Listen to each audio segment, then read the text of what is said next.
spirits. Two guys named Nuttall and Mann couldn't picture themselves seeking their fortune as prospectors, and instead built a house on their placer claim, number 10, which became known as Saloon Number 10. On the morning of August 2nd, 1876, Harry Young was tending bar in the number 10. Harry Young is right there. As was customary for bartenders in gold camps. This was essential as part of a method used by bartenders to collect a little extra loot for themselves.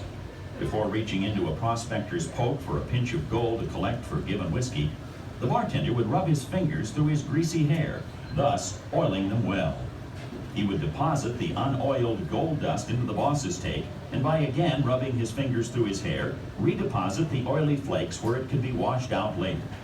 It's said that there was a bald-headed barkeep who was known to have half a dozen hair pieces, all well oiled. His take was enormous, as the laundering process was more efficient. The dance hall girls had arrived on Colorado Charlie Hunter's wagon train in late June, ready and willing to entertain the thousands of eligible prospectors. Some came with hopes of finding the right man. Others came simply to make their own fortune. Their attire, somewhat more revealing than what was thought to be proper, was looked down upon by those trained in ladylike etiquette, but nonetheless, they brought to the gold rush an air of reckless, dazzling excitement. By August 2nd, 1876, they were well established up and down Deadwood City's main street, working around the clock in one fashion or the other. Honky-tonk piano and their songs of promising spirit filled the air. Many an unlucky prospector could find hope for tomorrow, for he knew what the night would bring.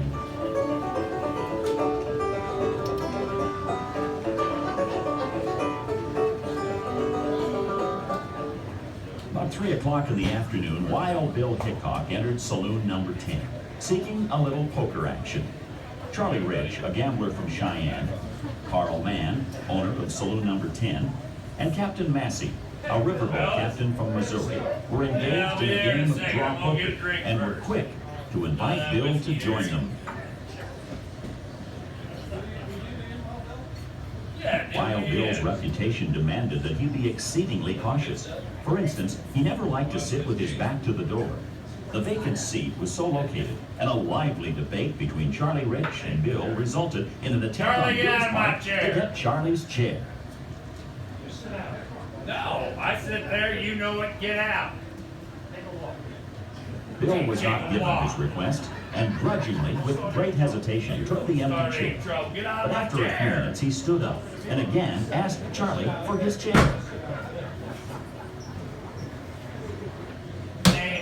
Bill didn't win this argument either, and on this rare occasion, he settled down, sitting with his back to the door.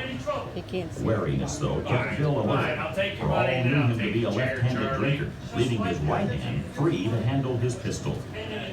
As unpredictable as card games are, Bill found himself quickly losing to Massey, who had lost to Bill the night before. Bill asked Harry for $15 worth of pocket checks. Harry brought them over to Bill and returned to the bar and his duties. Soon, a shifty drifter known as Jack McCall entered the saloon. Bill quickly turned while drawing his gun. Recognizing McCall as a newcomer to town, he greeted him with the friendly, "Howdy, Jack." Then reholstered his gun and resumed the game. Jack slowly circled the table, pausing briefly behind each player and analyzing each hand. Get out of here, kid. Come on, try to play some cards here. Like a cat doesn't have a hard enough time concentrating. Fresh out. Wild Bill's attention was on Massey. There was a friendly argument between them, and Wild Bill remarked, upon returning directly behind Wild Bill, suddenly Jack McCall. Oh! Take that, Jack! You shot Bill! The bullet struck Bill on the back of the head, coming out of his left cheek, and lodged in Captain Massey's left arm. It was discovered soon after the cards Bill was holding were aces and eights, forever known as the dead man's hand. All fled the saloon except Carl Mann, who was held at bay by McCall. Jack snapped the trigger of his gun several times. It failed to fire. He then ran out the door and up the street. He was found hiding in a building behind a butcher shop. Later on in the day, he was tried in a minor's court. The jury, being tainted and influenced by a deceitful defense, found McCall not guilty, and he was released. This decision not only outraged the judge, but also the general populace. McCall left the camp in haste. Upon reaching supposed safety in Wyoming, he began bragging of his ignoble deed.